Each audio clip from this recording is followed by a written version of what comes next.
Got the car. 33-day rental. And it's already booked. I'm about to get another one. I may or may not have bought the second car. Listed it 20 minutes ago, and it's already rented.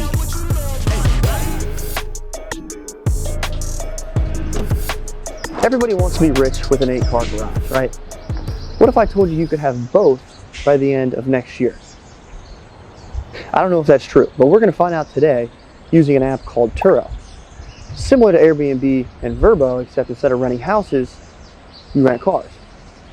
So we're going to see if it's actually profitable, starting with no money. Let's start at step 1. Finding the right car. So right off the bat, let's talk about the requirements to list a car on TURO. It can't be older than 12 years old, and it has to have under 130,000 miles. Now, when finding the right car, in my eyes, the sweet spot for me, I believe, is like 5 to 20,000, maybe 5 to 15,000. Because in that range, you can get a car that you can rent for $50, but it's also perceived at a higher luxury. All right, so right off the bat, I went to cars.com. I did all makes, all models within 30 miles, and then that's my zip code, so nobody come looking for me. And what I did was I narrowed this down a little bit to, what's 12 years ago? 2012 was the min year. And then any mileage is, I did 150,000 or less. Oh, and then the max price, I did like 8,000. I went really, really low. You're going to look for a car that has a high perceived value. So for example, this car right here, 2014 Ford Escape S. If you look at this car, it looks pretty good, right? Not bad. It's clean. You know, it's nothing crazy. But to see in the ballpark of if you can make money, right? So this car is $5,500. Then you're going to look up 2014 Ford Escape Turo. Keep in mind, you don't want to pick a place like here it says Matthews, North Carolina. That's similar to Charleston. You don't want to pick a place like Vegas or LA because obviously the car is going to sell for like $20 extra because it's an expensive place. So you want to pick somewhere that's somewhat similar to where you live. Rents for $48 a day. So let's do some quick math here. 5,500 divided by $50. So that's 110 days. So in 1 year, I got to rent it 110 days and I make my money back. Now, that's not exact. That gives you a general idea of, you know, can this car make money? Now we're going to move on to the next step, and that is inspecting the car. All right, now I'm just going to say this right away. If you're not mechanically inclined, just pay someone at a mechanic. All right, I don't know why I went so in depth with explaining how to do a multi-point inspection on the car. Like I literally go into all the tools. It's called a multimeter. With these things, 10 tire gauge for tire tread, right? Thermometer. Knowing that majority of people aren't going to do that. And if you are going to do that, then you already know how to do it. So we're just going to skip over everything I talked about. You might have issues with the car. So just to verify that the car is all right, go into a mechanic, pay $100 and have a multi-point inspection done. Or you can trust a dealer if you want to. So up to you. I would recommend just getting it looked at. But let's go to the next part. Side lights work too. You want to check that as well. On top of that, you want to take a look.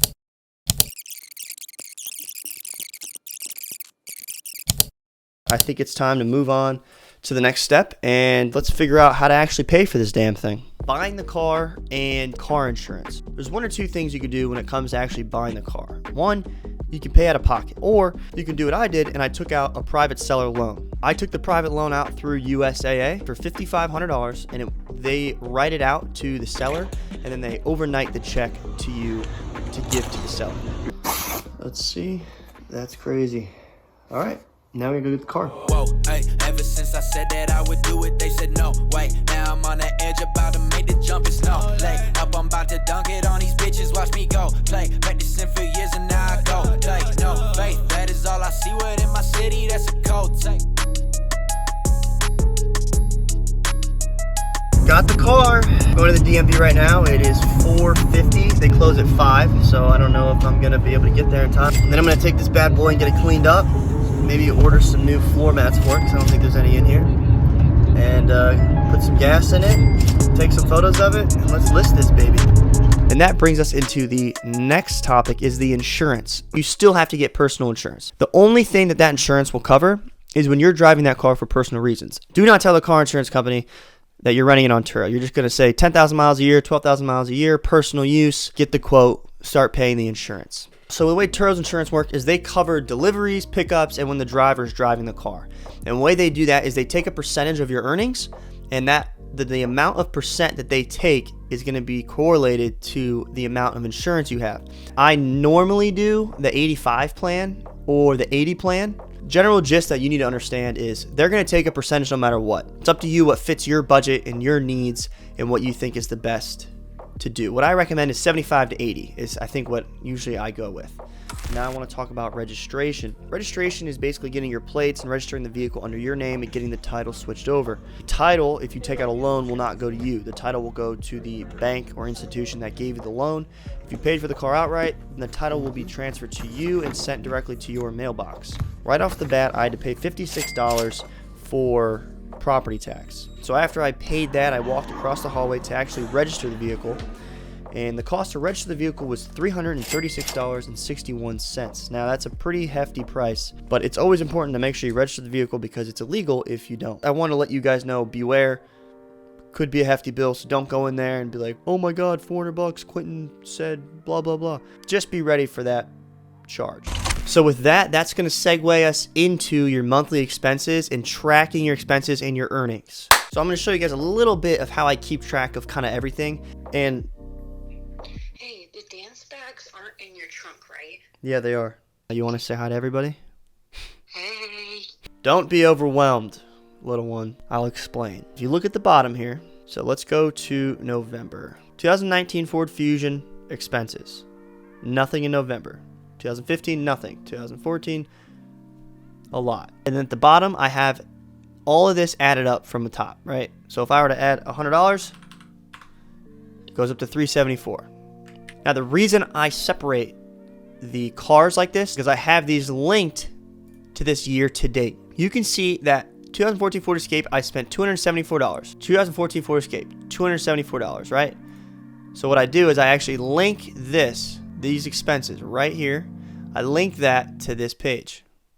Boom. So anytime I add here, it comes over here. So by separating all of this out, I am able to see what's losing me money per month and what's making me money per month.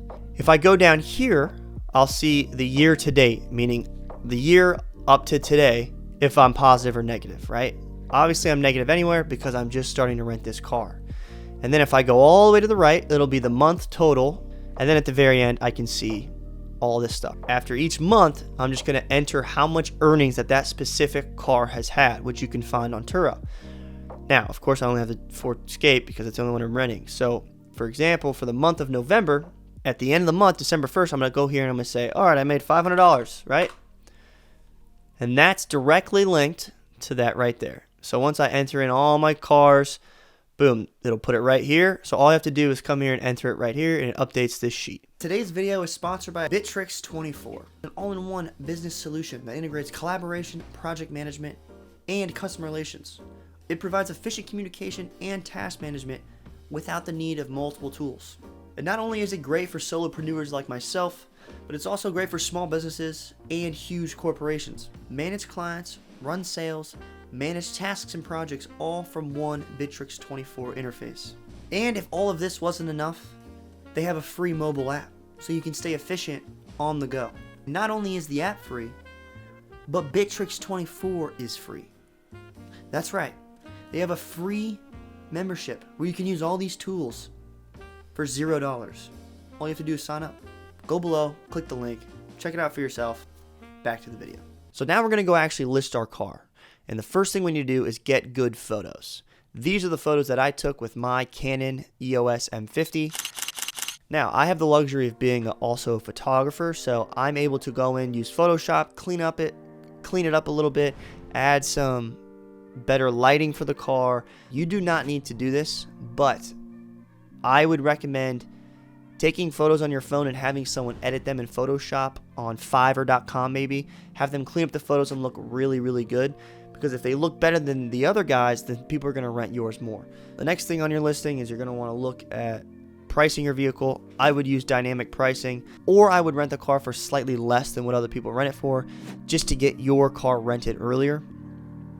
And as you get more 5-star reviews and you have a reputation, you can build those prices up and people will trust you more when they see your car. Lastly, just remember, you just kind of want to over-deliver when you're renting to people because you're judged on your reviews, right?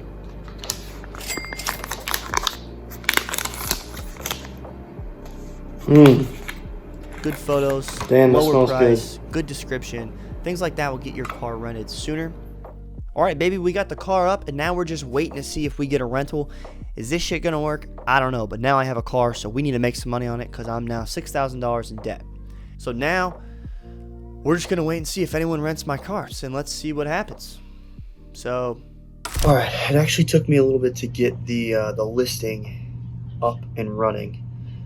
It's 11:22 p.m. on November 6th, and I finally have the car up and running. So now we just count down till it gets rented. Hey babe, was it the TURO? So what was it? Put the chalk around it. I just get low key and watch them talk about it. I'm in New York and we finna get loose. Squeeze the big apple and give me the juice. Don't wanna talk, I just do what it do. My alter egos can fill up a room. Hop on the flight, take a trip to